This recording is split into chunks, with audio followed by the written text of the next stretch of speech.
Assalamualaikum warahmatullahi wabarakatuh. Waalaikumsalam warahmatullahi wabarakatuh. Ya, alhamdulillah di saat ini kembali bertemu dengan saya Subhan Abu Rizal dalam Hasanah Ramadan dari Media Center PCNU Kabupaten Nganjuk. Tentu harapannya sehat walafiat selalu kita harapkan di saat bulan suci Ramadan tengah kita laksanakan ubudiyah puasa di bulan suci Ramadan ini.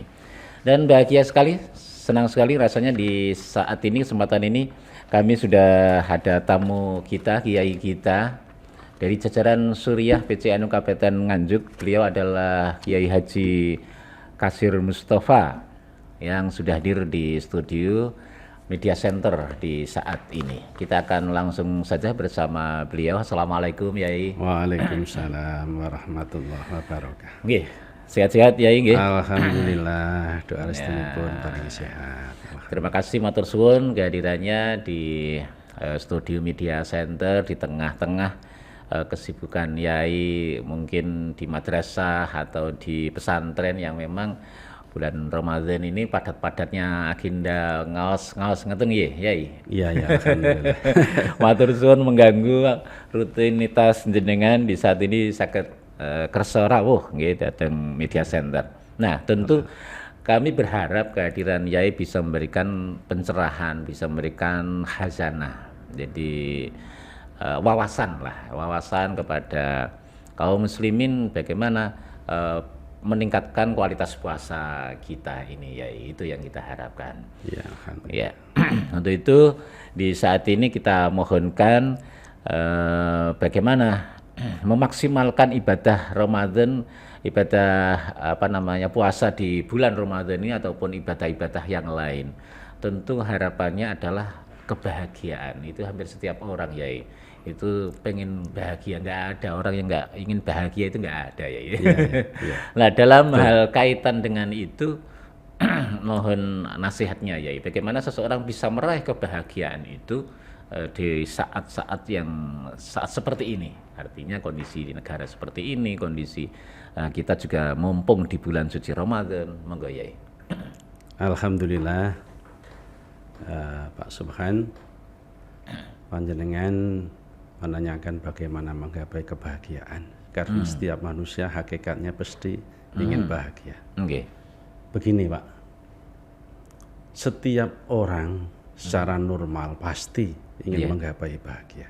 Setiap orang normal. Yang tidak bahagia adalah yang tidak normal, pasti. Ya, betul Pak ya? Iya. Tetapi setiap orang mendefinisikan bahagia itu juga berbeda-beda. Sehingga kebahagiaan yang satu dengan yang lain yang ingin dicapai berbeda. Misalnya orang yang sedang sakit, dia menginginkan bahagia itu orang yang sehat. Kalau dia jadi sehat, dia akan bahagia. Iya. Kalau orang yang tidak punya anak, ya bertahun-tahun menikah tidak punya anak, itu mengertikan bahagia lain lagi. Orang yang bahagia orang yang punya anak. Demikian juga orang yang pailit, orang yang tidak punya harta benda. Orang yang bahagia orang yang kaya tentunya. Gitu. Jadi setiap kepala, setiap orang mendefinisikan bahagia itu beda-beda. Sangat pribadi, berbeda-beda. Namun secara hakiki sebenarnya menurut saya, mudah-mudahan ini tidak keliru. Orang bahagia itu orang yang dapat melaksanakan perintah Allah dan menjauhi larangan Allah. Itulah orang yang bahagia sejati. Karena kalau menuruti apa definisi bahagia masing-masing orang berbeda-beda. Oleh karena itu kalau menurut agama orang yang bahagia itu orang yang dapat melaksanakan perintah Allah, menjauhi semua larangan-larangan. Itu pasti akan peroleh bahagia. Gitu. Karena dalam Al-Quran kan ada inna akramakum indallahi atqakum. Jadi itulah hakikat bahagia itu. Dapat melaksanakan perintah Allah, menjauhi semua larangan Allah. Bukankah itu malah membebani itu Yai?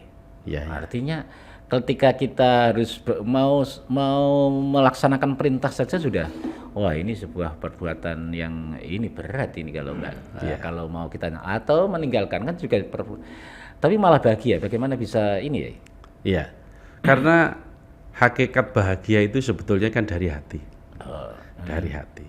Orang yang dapat melaksanakan perintah menjauhi larangan itu oleh Allah akan diturunkan di hatinya, akan bisa merealisasikan apa yang dimaksud bahagia itu tadi. Nah, karena hakikatnya bahagia kan dari Allah itu. Karena kalau orang menuruti hakikat bahagia itu dari pikirannya, misalnya orang yang kaya, belum tentu yang bisa merasakan bahagia, karena kekayaan itu sesuatu yang ya bagaimana? Andai kata air itu air laut. Semakin banyak ia telan semakin haus. Oleh karena itu Nabi kan pernah menyampaikan, lau anna li bani adam wadiyaini min dhahabin latamanna ilaihi mastarisan. Seandainya manusia itu diberi 2 lembah gunung emas, pasti ingin yang ketiga. Itu kalau bahagia diukur dari harta, tak akan bisa bahagia. Jadi kalau melihat itu berarti begini ya, ada banyak cara yang digunakan. Kalau ya tadi menyampaikan bahwa kebahagiaan itu dengan ketakwaan tadi ya. Tapi tidak semua orang beranggapan begitu. Kebahagiaan itu ya dengan berbagai cara, yang penting senang itu bahagia. Akhirnya apakah di persoalan keuangan, apakah di persoalan moralitas, apa tingkah laku maksudnya, atau persoalan cara-cara yang lain yang itu tentu membawa kondisi saat ini ya katakanlah dekadensi moral begitu yang terjadi, itu kan sebenarnya juga ingin kebahagiaan ya. Nah, kalau itulah seperti itu akhirnya akan timbul sebuah definisi ingin meraih kebahagiaan yang tak akan dapat dicapai. Kalau itu yang dilakukan nggak akan tercapai. Tidak akan tercapai, tidak akan memperoleh kebahagiaan. Ini sudah terbukti dimanapun ya. Yang mereka melakukan kedoliman misalnya, ingin memperoleh kebahagiaan dengan minum minuman keras, dengan minum ekstasi.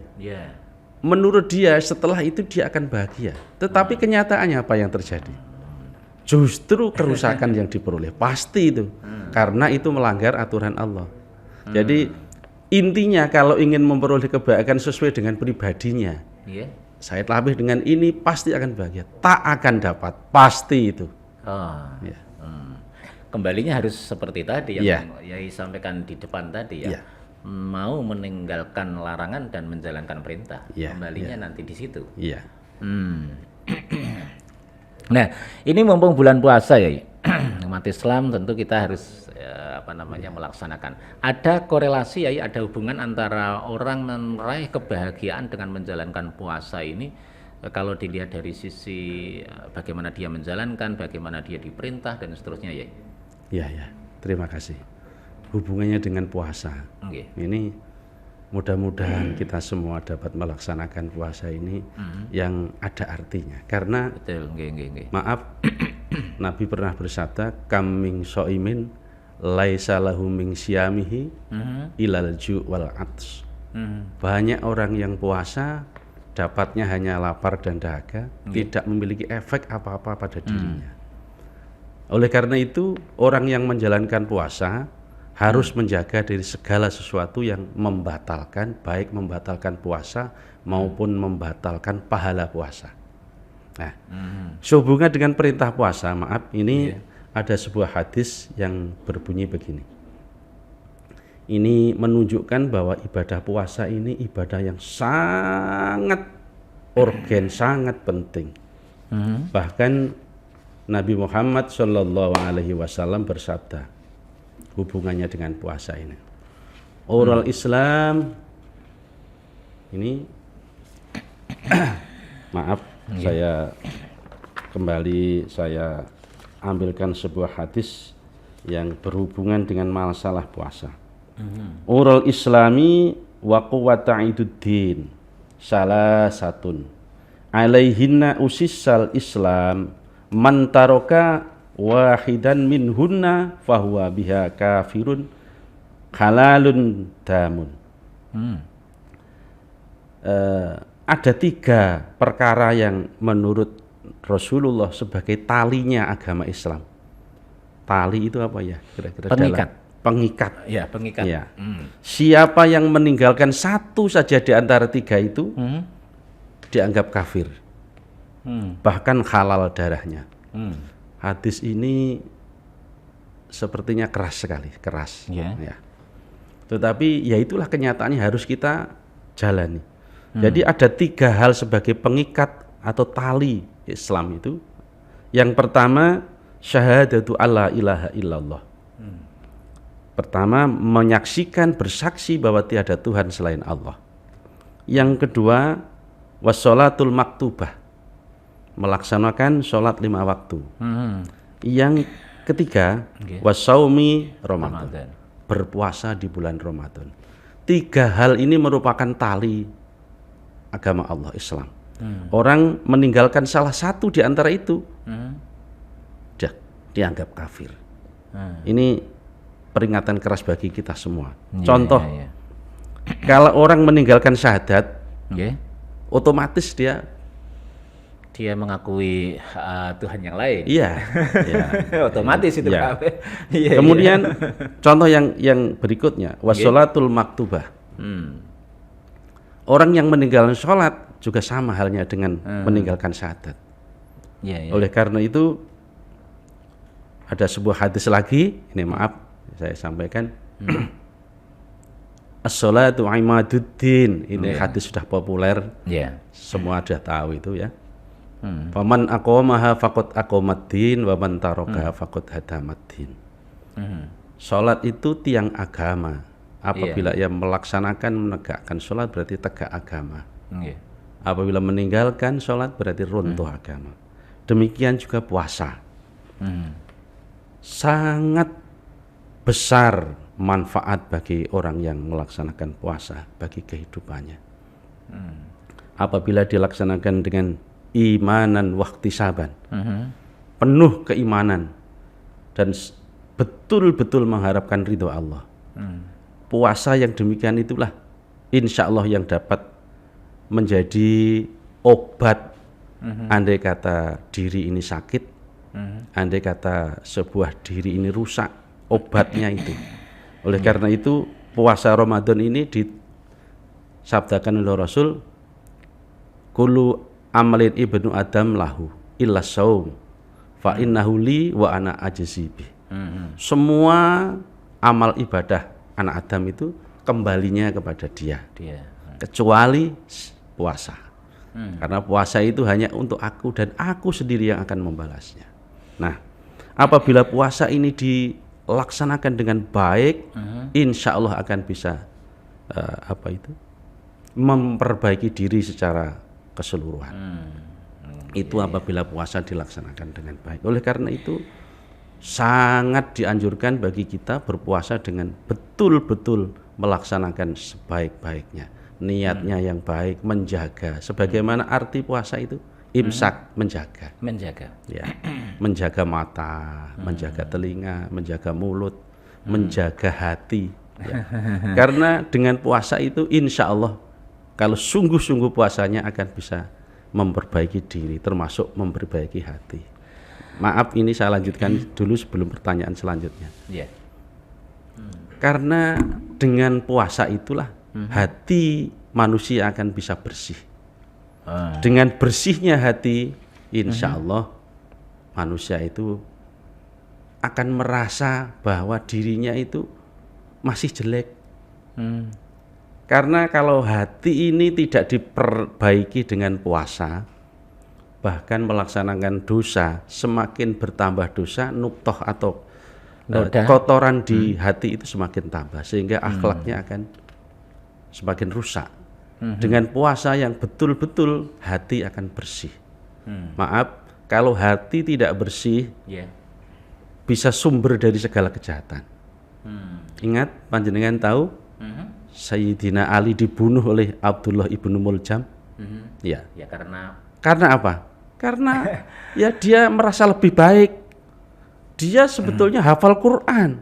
orang pinter hafal Quran, tapi tega membunuh Sayyidina Ali. Karena hatinya dihinggapi rasa sombong, lebih baik dia. Nah, dengan puasa inilah menekan itu supaya kita itu jangan sampai ada rasa sombong dan sebagainya. Kalau dikembalikan lagi ya, tadi dengan puasa ini akan akhirnya kalau puasa ditempuh dengan apa yang Yai sampaikan tadi, kembalinya kepada meraih kebahagiaan tadi. Betul, betul. Jadi kebahagiaan hakiki akan diperoleh apabila manusia itu mau melaksanakan puasa dengan sesungguh-sungguhnya, sebaik-baiknya, sehingga bisa memperbarui seluruh tubuhnya, termasuk mata, telinga, hatinya, kebersihan hatinya. Ya. Jadi jalan yang kedua tadi, artinya jalan yang ditempuh dengan berbagai cara, meraih dengan uang, meraih dengan jabatan, meraih dengan wanita, wis hilang semua, hangus. Iya, itu dengan puasa ini. Ya, artinya betul-betul puasa ini memiliki efek positif bagi diri manusia itu. Lain lagi kalau kita berpuasa ya seperti layaknya orang-orang yang biasa-biasa hanya berlalu begitu saja, tidak ada efek. Nah, inilah. Oleh karena itu saya mengajak diri pribadi saya sendiri juga kepada semuanya warga NU di Kabupaten Nganjuk, marilah kita perbaiki puasa kita. Kita perbaiki puasa kita. Sejak terbitnya fajar sampai tenggelamnya matahari, mari kita betul-betul sebagaimana arti puasa tadi, imsak, menahan. Nah, itu. Termasuk kalau mau bicara sekiranya menyakitkan orang, jangan sampai kita bicara. Seperti itulah. Jadi insya Allah akan ada arti. Baik, Yai, nanti kita lanjutkan dalam segmen yang lain ya. Untuk sementara mungkin kita akhiri sampai di sini terlebih dahulu ya. Terkait dengan meraih kebahagiaan, salah satunya dengan cara puasa inilah yang paling efektif, bukan cara-cara yang lain yang biasa kita pahami sebagai untuk kesenangan, kemudian untuk meraih harta yang banyak dan seterusnya. Ini ada pesan terlebih dahulu sebelum kita akhiri ya. Terima kasih kepada saudara-saudara seiman di Kabupaten Nganjuk. Saya pribadi mengajak kepada diri pribadi saya sendiri juga kepada panjenengan semua. Marilah kualitas kehidupan kita ini kita tingkatkan, karena kita sadar umur kita tidak milik kita, tapi hanya pemberian dari Allah. Sewaktu-waktu akan diambil. Oleh karena itu kalau mumpung kita masih hidup, mari kita tingkatkan. Utamanya kita memenuhi bulan Ramadan yang sangat mubarakah ini. Marilah kita tingkatkan ibadah kita di bulan suci Ramadan ini. Iya. Terima kasih Yai atas nasihat-nasihatnya. Semoga bermanfaat untuk kita semuanya, untuk para pemirsa semuanya. Sekali lagi mohon maaf di tengah-tengah kesibukan Yai di bulan suci Ramadan, tapi saya yakin di pesantren ataupun di madrasah, di keluarga lancar-lancar saja ya. Alhamdulillah. Artinya nggak ada kendala di hari-hari sampai ke hari kesekian ini di Ramadan ya. Tidak ada. Alhamdulillah. Ada yang bisa dibagi-bagi di sekitar keluarga Yai. Alhamdulillah saya di rumah itu ya sambil menanam-nanam gitu bisa untuk keluarga, bisa untuk lingkungan juga. Alhamdulillah. Nggih. Ya, itu yang ada di dalam keluarga tentu menjadi bagian penting dalam kegiatan kita sehari-hari ya. Yai, terima kasih. Akhirnya pemirsa, saya Subhan Abu Rizal bersama dengan Yai Haji Kasir Mustafa akhiri sampai di sini, semoga bermanfaat. Allahumma fiqh lakum amin tarik. Wassalamualaikum warahmatullahi wabarakatuh. Waalaikumsalam.